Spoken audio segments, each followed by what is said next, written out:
ओम शांति।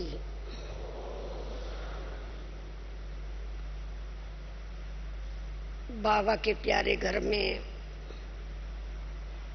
आप सभी बाबा के मीठे लाडले कोटों में भी कहूं कीचड़ में रहते हुए उससे न्यारे रहने वाले, प्रवृत्ति में रहते हुए निवृत्त रहने वाले हमारे बाबा के जो मीठे मीठे बच्चे हैं। क्योंकि घर की शोभा हमेशा बच्चों से ही होती है। तो बाबा के बच्चे जब इस घर में आते हैं तो यहाँ की शोभा कई गुना बढ़ जाती है। घर की शोभा भी बढ़ती है और हमारे जो भाई बहन हैं वो यहाँ पर आकर के जितने पुलकित होते हैं, खुश होते हैं,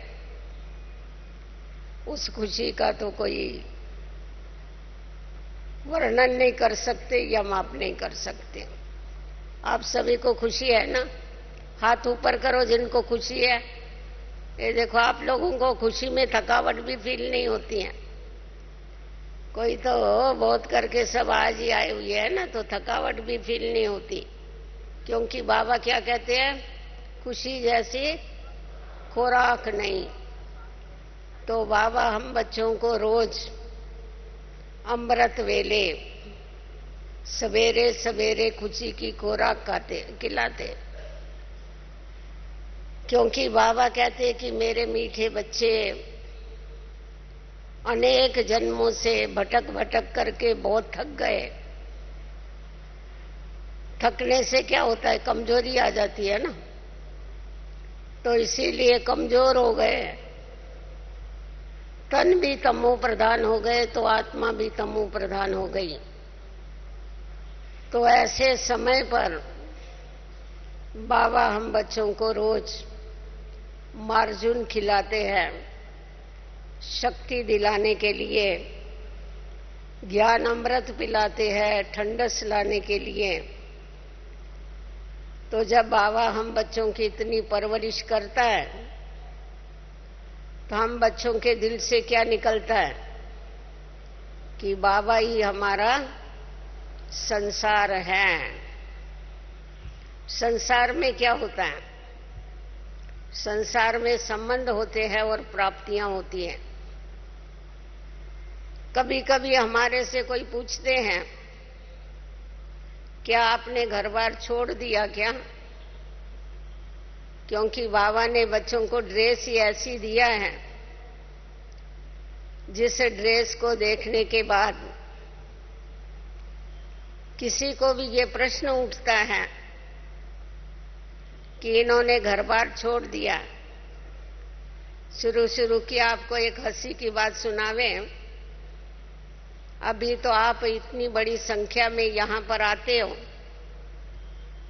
और यहाँ आप लोगों को रहने के, आराम से रहने के साधन मिलते,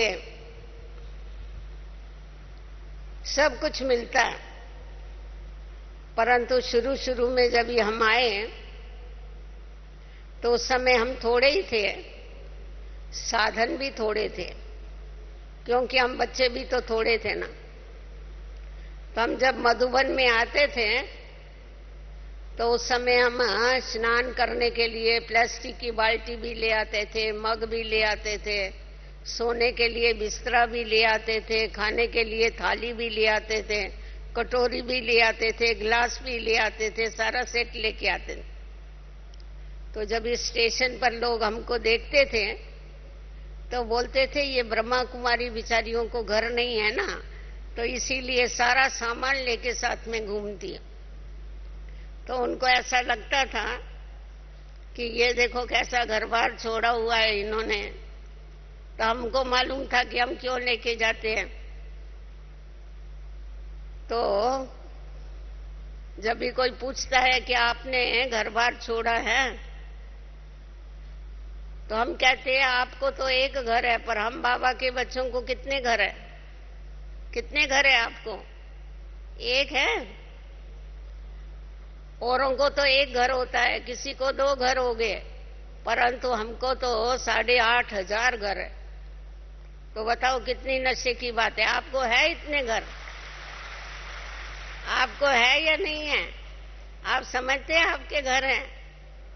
तो बाबा ने हम बच्चों को इतने घर दे दिए, इतना बड़ा परिवार दे दिया। वो समझते अरे इन्होंने परिवार को छोड़ दिया, आपको कोई याद नहीं आते हैं। हम कहते हैं क्यों याद आएंगे? हमने दुखदाई परिवार छोड़ा और इतना बड़ा बेहद का सुखदाई परिवार मिला, क्योंकि ये जो ईश्वरीय परिवार है, ये ईश्वरीय परिवार निस्वार्थ प्यार देने वाला परिवार, ये जो ईश्वरीय परिवार है, ये शक्ति देने वाला परिवार, ये ईश्वरीय परिवार जो है, ये आगे बढ़ाने वाला परिवार। यहाँ देखो, हम लोग देखते हैं जितने जितने बाबा के बच्चे बढ़ते हैं उतना उतना क्या होता है, हम सभी को बहुत खुशी होती है। खुशी होती है ना सबको? कितने खुश होते हैं। और बाबा कहता है कि मीठे बच्चे, तुम मेरे बच्चे भी हो और तुम मेरी सजनियां भी हो। मैं हूं तुम्हारा शिव साजन। शिव साजन आता है हम सजनियों को श्रृंगार करके साथ में ले जाने के लिए। तो वैसा अगर लौकिक जीवन में देखेंगे, अगर एक साजन को 2 सजनियां होवे तो सारा दिन लड़ती रहे आपस में। हाँ, जेलसी होती रहती है, लड़ते रहेंगे, रोते रहेंगे, चिल्लाते रहेंगे। और यहाँ देखो हमारे साजन को कितनी सजनियां हैं, अनगिनत सजनियां हैं। और जितनी सजनियां बढ़ती है उतना हम क्या होते हैं, बहुत खुश होते हैं। अरे वाह, ये भी बाबा के बन गए, इन्होंने भी बाबा को पहचान लिया। तो हम जबरदस्ती उन लोगों को लाते हैं, उन सजनियों को, कि आओ आकर के साजन को पहचानो। तो देखो लौकिक जीवन और अलौकिक जीवन में कितना रात दिन का फर्क है। तो इसीलिए हमारा बाबा ही संसार है। तो हरेक को ये अपने दिल में देखना चाहिए, चेक करना चाहिए कि हम कहते तो है बाबा ही मेरा संसार है, परंतु सचमुच बाबा मेरा संसार है या और भी कोई है? हम सब क्या कहते हैं, मेरा तो एक क्या शिव बाबा, दूसरा नहीं कोई, पक्का ऐसा तो नहीं कहते मेरा तो एक शिव बाबा और भी कोई। ऐसा कभी कहते हैं? ऐसा कभी नहीं कहते हैं। हमेशा हम यही कहते हैं कि मेरा तो एक शिव बाबा, दूसरा नहीं कोई। तो जब मैंने एक को पहचान लिया, एक को जान लिया, और जान करके हम सभी ने क्या किया है, हम उसके बन गए और वो हमारा बन गया। हम सभी ने शिव साजन के साथ लव मैरिज किया है नहीं किया है? किया है ना। जबरदस्ती तो नहीं किसके ऊपर हुई है। कोई कहता है आपको जबरदस्ती किया है क्या किसी ने? नहीं, हम कहते हैं हमने खुद अपनी इच्छा से किया है। तो जब शिव साजन हमारा हो गया, वही हमारा संसार है। तो जब संसार में बाबा के बिगर और कुछ नहीं है, तो हम बच्चों को सदैव किसकी याद रहे? एक ही बाबा की याद रहे। बाबा हमारे दिल में और हम बच्चे बाबा के दिल में। परंतु बाबा के दिल में वो ही बैठ सकते हैं। बाबा तो हम बच्चों को बहुत ऊंच रखते हैं। बाबा कहते बच्चे तुम मेरे नयनों के नूर हो, नयनों में बिठाते हैं। नयनों में कोई भी चीज जरा सा इतना कख भी जाएगा तो क्या होता है, कितनी तकलीफ होती है। और बाबा हम बच्चों को नयनों के नूर कहता है और नयनों में बिठाता है। परंतु बाबा उन बच्चों को अपने नयनों में बिठाता है जिनके नयनों में बाबा के सिवाय दूसरा कोई नहीं। ऐसा नहीं हमारे नयनों में और कोई दिखाई पड़े और हम बाबा के नयनों में जाके बैठ नहीं सकते। तो इसीलिए हमारे नयनों में सदैव बाबा रहे। नयनों में वही रहता है जो स्मृति में रहता है। और स्मृति में वो ही रह सकता है जिसके साथ जिगरी प्यार होता है। तो एक प्यार होता है चलाने वाला, काम चलाऊ, और दूसरा होता है जिगरी प्यार। तो हम बच्चों का अगर जिगरी प्यार है बाबा के साथ, तो हमारे नयनों से कौन दिखाई पड़े? सदैव एक बाबा ही दिखाई पड़े, तभी हम बाबा के नयनों में रह सकते हैं। और हल्की चीज को क्या किया जाता है? नयनों में बिठाया जाता है, तो बाबा आकर के हम बच्चों को डबल लाइट बनाते। बाबा कहते कि बच्चे तुम डबल लाइट हो, आत्मा भी लाइट और ये शरीर भी क्या है? लाइट है। देखो बाबा कितनी सहज विधियां बताता है, जिस विधियों को अगर हम इस्तेमाल करते हैं तो सिद्धि को प्राप्त होते हैं। दुनिया में तो क्या करते लोग? रिद्धि से सिद्धि को प्राप्त करते हैं, और हम यहाँ पर बच्चे क्या करते? बाबा के विधि से सिद्धि को प्राप्त करते हैं। तो एक बाबा ही हमको याद रहे और हम सदैव बाबा का बन के रहे। सदैव सबकी यही इच्छा होती है और सब यही चाहते हैं कि हम बाबा का नाम बाला करें, क्योंकि हम बाबा के सुपातर बच्चे हैं। राइट हैंड है। राइट हैंड क्यों बाबा कहता है? लेफ्ट हैंड नहीं कहता है। बाबा हमेशा कहता है कि तुम मेरे राइट हैंड बच्चे हो। यहाँ कोई लेफ्ट हैंड बैठा है क्या? बाबा का हाथ ऊपर करो जो लेफ्ट हैंड होवे। कोई नहीं बनना चाहेगा, कोई कहेगा नहीं अपने को हम लेफ्ट हैंड है। राइट हैंड इसीलिए बाबा हम बच्चों को कहता है क्योंकि राइट हैंड के द्वारा हमेशा राइट कार्य किए जाते हैं। श्रेष्ठ कार्य किस हाथ से करते हैं? पूजा भी करेंगे तो किस हाथ से करेंगे? आशीर्वाद देंगे तो कौन से हाथ से देंगे? ऐसा राइट हैंड से ही देते हैं। तो अच्छे कार्य हमेशा राइट हैंड से करते हैं। राइट हैंड में शक्ति ज्यादा होती है। देखो आप स्थूल कार्य भी करो तो राइट हैंड जितना कार्य कर सकता है उतना लेफ्ट हैंड नहीं कर सकता। तो अगर हम इतनी सी बात याद रखें कि हम बाबा के राइट हैंड बच्चे हैं, तो उससे क्या फायदा हो जाएगा हमें? हमारे से कभी भी कोई उल्टा कार्य नहीं होगा, क्योंकि जबकि हम है ही राइट हैंड, तो किसके राइट हैंड है?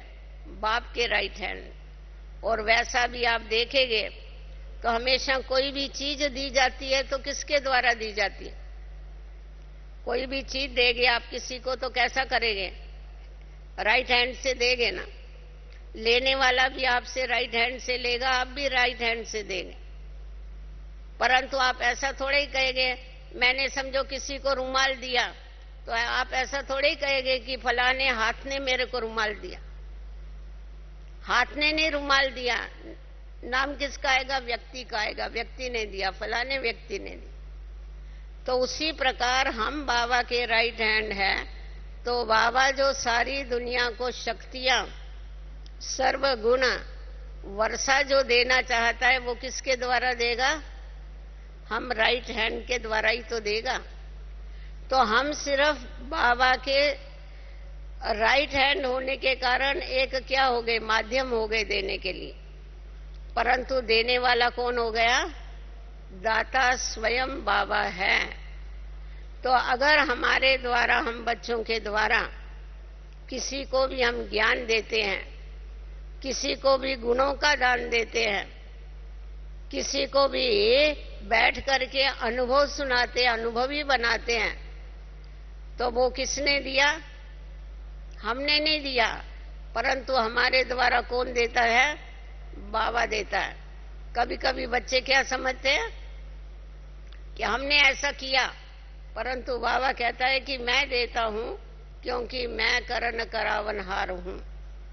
तो अगर ये बात हमारी बुद्धि में रहती है कि करन करावनहार वो है, तो उसकी स्मृति से क्या होता है? सारे कार्य स्वयं ही सिद्ध होते जाते हैं। क्योंकि आज हम दुनिया में देखते हैं लोगों के अंदर बहुत टेंशन है। पहले हम भी उसी दुनिया में थे, टेंशन वाली दुनिया में। तो टेंशन क्या चीज होती है? जैसी कोई नस चढ़ जाती है ना, कभी टांग की नस किसी की चढ़ती है, कभी बाह की नस चढ़ती है, ऐसा होता है ना, खींची जाती है नस। टेंशन वही चीज है। कभी कौन सी बात का टेंशन, कभी कौन सी बात का टेंशन। तो जिस समय पर ये नसें खींची जाती है तो दिमाग की नसें भी खींची जाती है उसके साथ साथ। तो अनुभव होगा आप लोगों को, जब नस खींच जाती है तो क्या होता है, मुख से क्या निकलता है, वाह निकलता है या हाय निकलता है? हाँ, कहेंगे हाय मेरी नस खींची गई, वाह थोड़े ही कहेंगे।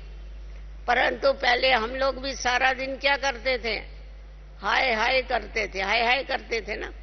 और अभी बाबा ने हम बच्चों को क्या सिखा दिया, वाह बाबा वाह। और सिर्फ बाबा वाह नहीं, वाह रे मैं वाह। बाबा ने हम बच्चों को भी कैसा बना दिया, आप समान वाह वाह बना दिया। तो जब बाबा ने हमको हाय से वाह वाह बना दिया तो हमारा काम क्या है, औरों की जिंदगी को भी क्या बनाना, वाह वाह बनाना। वो भी बेचारे इतने जो कभी देखो तो प्रवृत्ति के द्वारा खींचे हुए हैं, कभी देखो तो राजनीति के द्वारा खींचे हुए हैं, कभी प्रकृति के द्वारा खींचे हुए, कोई ना कोई टेंशन मनुष्य में है ही। परंतु बाबा ने सिर्फ एक ही अक्षर हम बच्चों को ऐड करना सिखाया, टेंशन के बजाय क्या करो, अटेंशन। कौन सी बात का अटेंशन रखो, मैं कौन हूं, मैं कौन हूं और मैं किसका हूं। अगर ये छोटी सी बात समझ में आ गई तो टेंशन से परिवर्तन होकर के क्या हो जाता है, अटेंशन हो जाता है। अपने ऊपर अटेंशन देने के बाद हमारी जीवन क्या हो गई, सदा के लिए सुखदायी बन गई। तो बाबा के साथ हमारे जो सर्व संबंध है, बाबा ही जब हमारा संसार है, तो हमें ये देखने की जरूरत है कि बाबा मेरा संसार होने के नाते, बाबा के साथ मेरे सर्व संबंध होने के नाते हम उन संबंधों की अनुभूति करते हैं। अगर बाबा से मुझे सर्व संबंधों की अनुभूति है तो मेरी बुद्धि कहाँ जा नहीं सकती। अगर हमारी बुद्धि कहाँ जाती है, इसका मतलब क्या हुआ कि मैंने वो संबंध, जिस संबंध में मेरी बुद्धि जाती है, वो संबंध अभी तक मैंने बाबा से जोड़ा नहीं। तो इसीलिए बाबा कहते हैं कि जहां तुम्हारी बुद्धि जाती होवे, उसके बजाय तुम क्या करो, उस व्यक्ति को याद करने के बजाय बाबा को उस संबंध से याद करो। समझो किसी का मित्र में बुद्धि जाती है, किसी का बच्चे में बुद्धि जाती है, जिस संबंध में भी बुद्धि जाती होवे, अगर वो संबंध हम बाबा से जोड़ लेते हैं तो क्या होता है, बाबा से सदा काल के लिए ऐसा सुख मिलता है जिसका गायन हम करते हैं ना, कि बाबा तेरा बनने में सुख मिलता इलाही है। कैसा ईश्वरीय सुख मिलता है, कैसा सदा काल का सुख मिलता है, जब उस सुख की अनुभूति कर लेते हैं, जिसको अतीन्द्रिय सुख कहा जाता है। तो सर्व संबंध जोड़ने के बाद ही आप उसकी अनुभूति कर सकते हैं। जब तक सर्व संबंध नहीं जोड़े हैं तब तक अनुभूति हो नहीं सकती है। तो इसीलिए हम सभी को ये सूक्ष्म रीति से खुद को चेक करने की आवश्यकता है कि मेरा संसार सचमुच बाबा है या और भी कोई। मेरे संसार में दूसरा तो कोई नहीं है। अगर मेरे संसार में एक बाबा ही है तो एक के द्वारा मुझे सदा सर्व प्राप्तियां होती रहेगी। मेरी बुद्धि को मार्जिन ही नहीं होगी कहां जाने की। धक्के खाने की जरूरत ही नहीं है। धक्का खाने से क्या होता है, आज समझो कोई भटक गया, धक्का खाते हैं, तो धक्का खाएंगे तो क्या होता है, थक जाते हैं।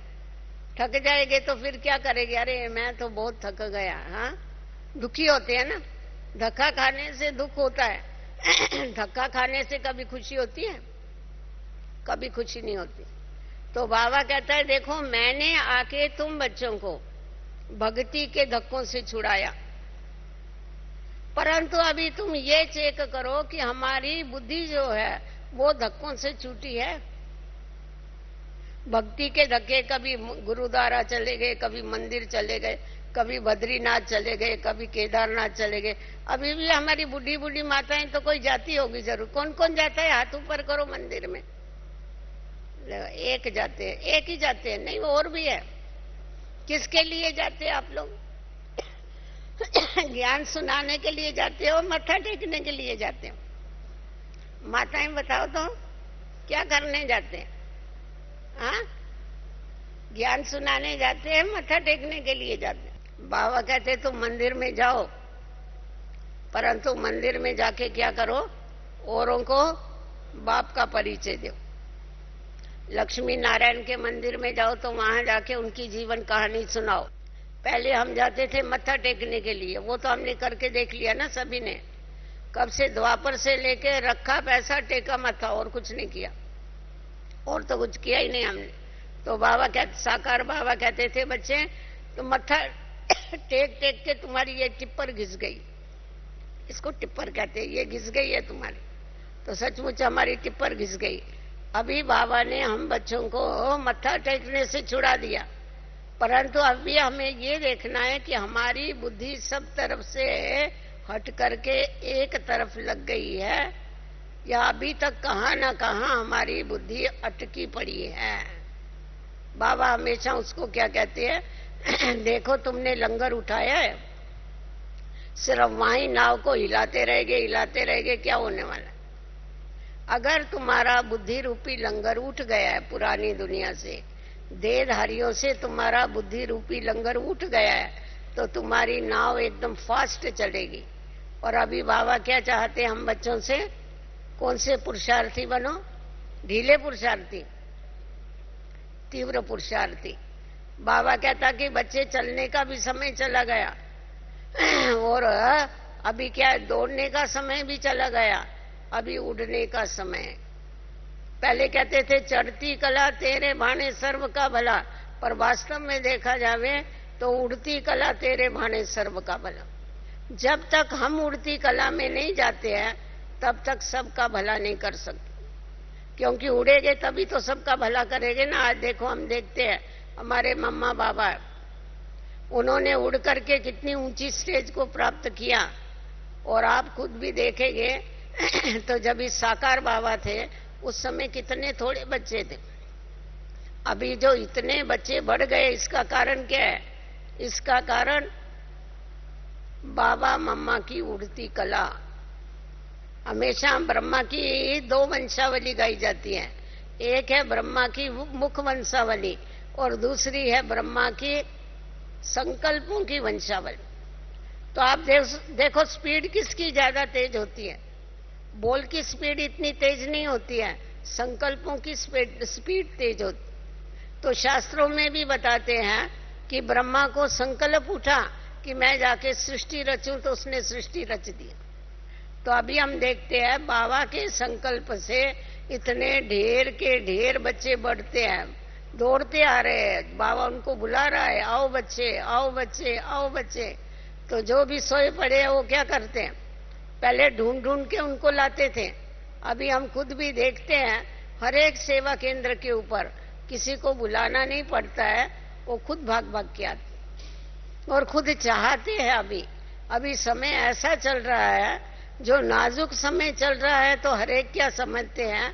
हमारे को अपने जीवन में इस ईश्वरीय ज्ञान की और योग की अति आवश्यकता है। तो उस आवश्यकता की इच्छा से वो क्या करते हैं? इच्छुक बन के हमारे पास आते हैं।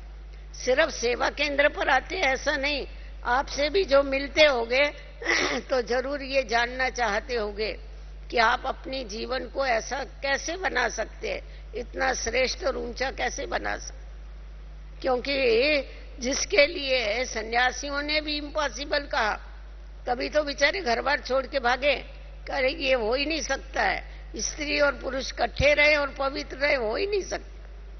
परंतु बाबा ने जो असंभव बात थी वो संभव करके बताई। एक नहीं परंतु अनेक आज बाबा के बच्चे अपनी पवित्रता की शक्ति से सारे विश्व के अंदर क्या कर रहे हैं? शांति फैला रहे। तो बाबा तो सर्वशक्तिवान है, इसीलिए बाबा अपने बच्चों के द्वारा सारी सृष्टि को सुख शांति पवित्रता की क्या दे रहे? सकाश दे रहे, लाइट दे रहे।